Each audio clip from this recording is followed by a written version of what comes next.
11 जून 1982। जगह थी लंदन का लॉर्ड्स क्रिकेट ग्राउंड।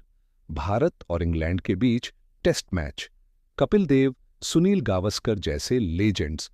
और उसी दिन उनसे मिलने आ रही थीं क्वीन एलिजाबेथ II। लेकिन यह कोई नॉर्मल मीटिंग नहीं थी। खड़े कैसे होना है, कब बोलना है, कब चुप रहना है, अगर क्वीन हाथ आगे बढ़ाए तभी हैंडशेक, खुद से टच नहीं, यहां तक कि डिनर कब शुरू करना है, सब कुछ सिखाया गया।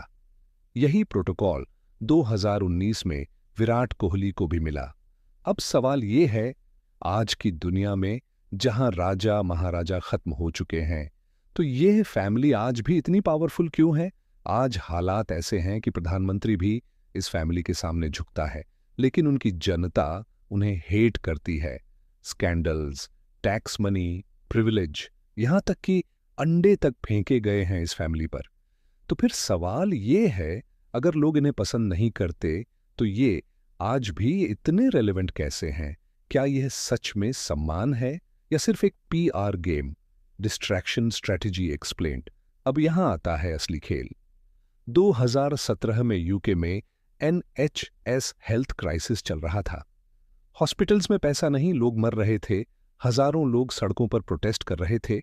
और तभी न्यूज आती है, royal baby is coming. 24x7 यही चलता है। मीडिया, जनता, सब कुछ शिफ्ट। सेम पैटर्न दोबारा दिखता है।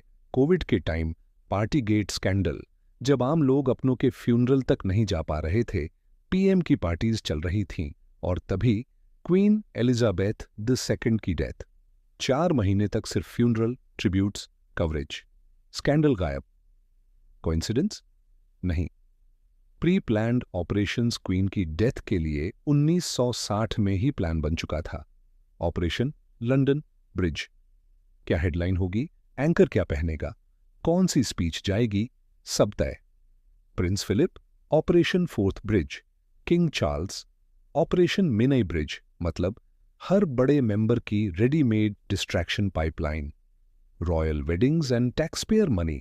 Royal wedding equals state event security, police, snipers, helicopters, सब टैक्सपेयर के पैसों से। 2011 में विलियम केट वेडिंग, सिर्फ सिक्योरिटी में 20 मिलियन पाउंड। गवर्नमेंट कहती है टूरिज्म बढ़ता है, नेशनल हैप्पीनेस आती है। रियलिटी? आम आदमी पिसता है, मीडिया को टीआरपी मिलती है, गवर्नमेंट के फेलियर्स दब जाते हैं। Democracy needs a circus. UK एक डेमोक्रेसी है और हर डेमोक्रेसी को एक डिस्ट्रैक्शन चाहिए। रोमन पोएट जुवेनाल ने कहा था, give them bread and circuses and they will never revolt.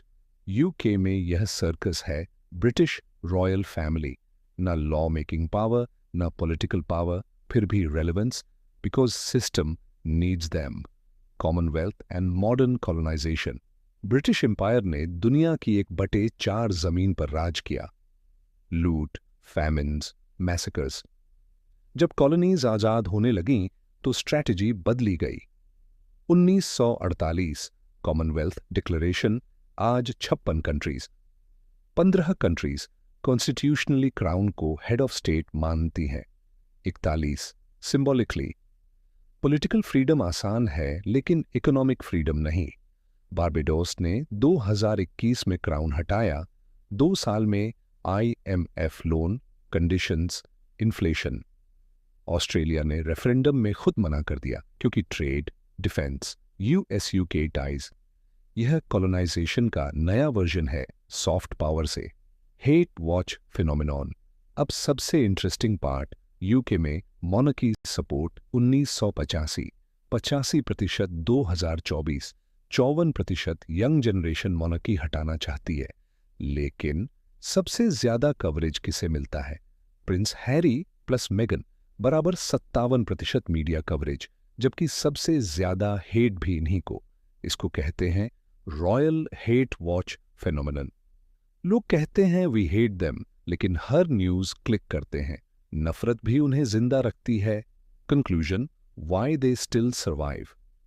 आज ब्रिटिश रॉयल फैमिली इसलिए नहीं बची है क्योंकि लोग उन्हें चाहते हैं, बल्कि इसलिए क्योंकि पॉलिटिकल सिस्टम को डिस्ट्रैक्शन चाहिए, इकोनॉमी को ब्रांड चाहिए, मीडिया को टीआरपी चाहिए, सोसाइटी को सर्कस चाहिए और इसलिए राजा आए, गए, डिक्टेटर्स आए, गिरे, लेकिन यह फैमिली आज भी खड़ी है।